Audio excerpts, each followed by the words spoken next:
Welcome to my channel Daily Bulletin News.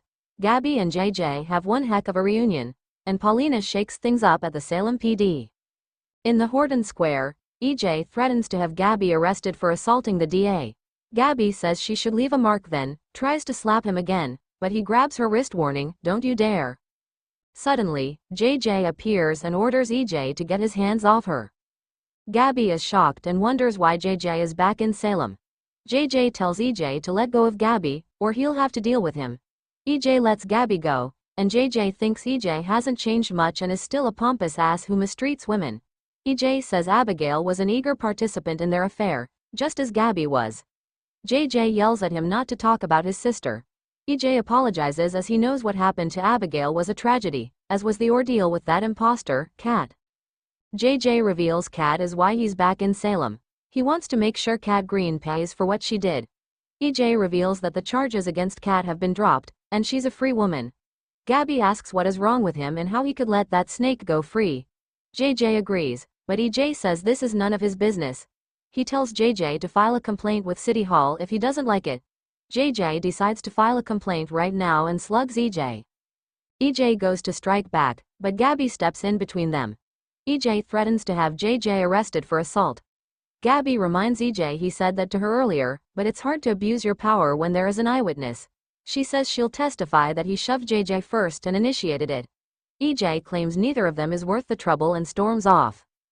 JJ and Gabi sit down. He doesn't understand why EJ let Kat go. Gabi says it's probably because she's guilty, and the DA loves putting innocent people away. She says because of EJ, she lost a year of her life and her marriage. Gabi grabs some ice for JJ's hand, and he asks what she and EJ were fighting about when he arrives. She reveals it was over his role in the ending of her marriage, and she and Stefan have filed for divorce. She thanks him for standing up for her, hoping it might mean all is forgiven between them. JJ says what she did to Julie, hacking her pacemaker. Gabi knows she shouldn't have asked the question. He admits that memory is still painful for him, and he'd be lying if he said he wasn't still angry. Gabi understands. She is horrified she sank so low, but she's not that person anymore.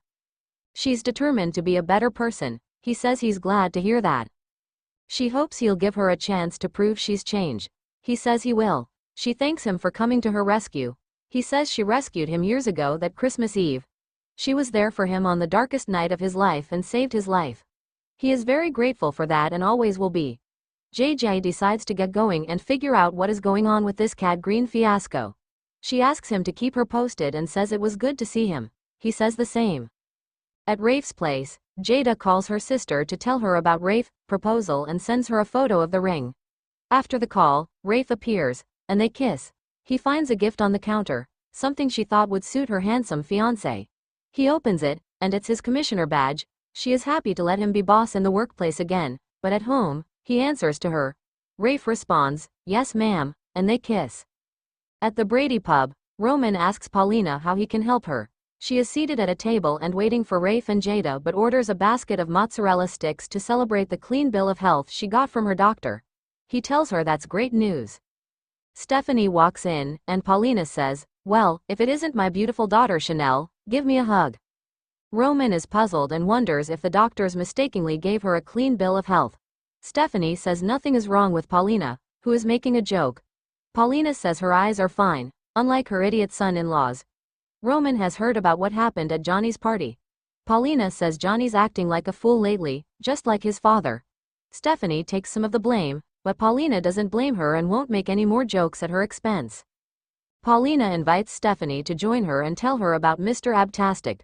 Roman excuses himself, and Stephanie admits to Paulina that what happened at the hospital started things up between her and Alex again until Abe and Kate put their feet down about workplace relationships. However, she feels she and Alex are better off as friends. Later, Jada and Rafe arrive just as Roman brings out Paulina's mozzarella sticks. Stephanie has departed. Paulina spots Jada's ring, and she and Roman congratulate the couple. Paulina can't wait to hear all the details, but it will have to wait until after they finish up some business. Rafe says his doctors have cleared him to resume his commissioner duties immediately. Paulina says she has thought about that and decided it's not a good idea. Rafe and Jada insist Rafe is capable of doing this job. Paulina says they misunderstand. She explains that the Salem PD is short-staffed, so she wants Rafe back as a detective and Jada to stay on as commissioner. Jada says she only stood in for Rafe while he was in a coma and never wanted to replace him permanently. Paulina says she understands, but she feels this is the right move. Paulina argues that Jada has been kicking butt and taking names, crime has been down, and she oversaw many high-profile cases. Jada says she's flattered, but has to decline. She can't take Rafe's job. Paulina says the job doesn't belong to Rafe, but to someone she sees as fit for it. She tells Rafe this isn't personal, but she thinks things have been going well, and she doesn't want to shake things up. Roman brings the burgers they ordered earlier, and Paulina gets a text and has to rush off and take care of business. Jada tells Rafe this isn't what she wanted. He knows, but it's what Paulina wants, and he should consider himself lucky he still has a job as a detective. She doesn't know what to say. He does and congratulates her. He then returns the commissioner badge to her. At the hospital, Alex talks to Chanel about meeting Joy and her odd reaction to his comment that she was a thorn in Chanel's side.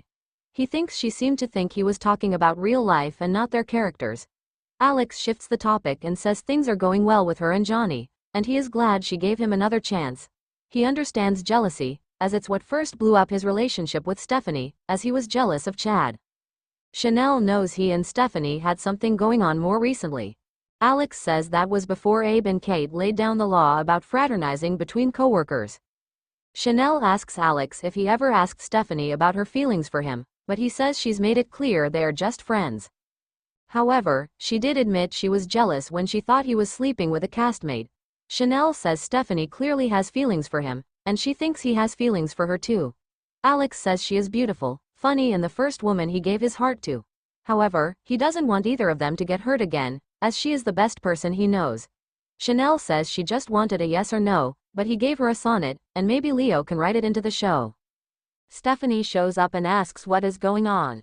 Chanel says they were just talking about their scene, and she needs to go run lines with Joy, so she'll see them around. Alex asks Stephanie what brings Stephanie to the hospital. She actually needs a favor from him. She pitched a photo shoot to a magazine and just heard back from them, and it has to happen now. She asks him if he can come back to the office and shoot some photos. He asks if he should grab Joy and Chanel. She says this is boys only shoot and is for Plagal. Joy finds Johnny in an exam room. She says she met Alex and heard Johnny just shot the big love scene with Faith and Arrow. She can see he's upset, and Johnny says he is upset about what they did and he has to tell his wife the truth. Joy calls that the dumbest thing he could do. He has to make things right and clear his conscience. Joy asks, "What about me? You'll be putting a target on my back." He says she's not in a relationship, but she insists she is. It's one with her employers and other cast members. She has no idea how far Chanel would go to make her pay. She hears Stephanie almost got fired for sleeping with a coworker, and she might not be so lucky and dodge that bullet. She also says her mother already thinks she ruins everything she touches, so don't do this to her. She points out it could ruin things for him and Chanel as well.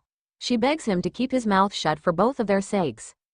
Chanel appears and asks what is going on. Joy says they were having a disagreement about a scene, and she pleaded her case.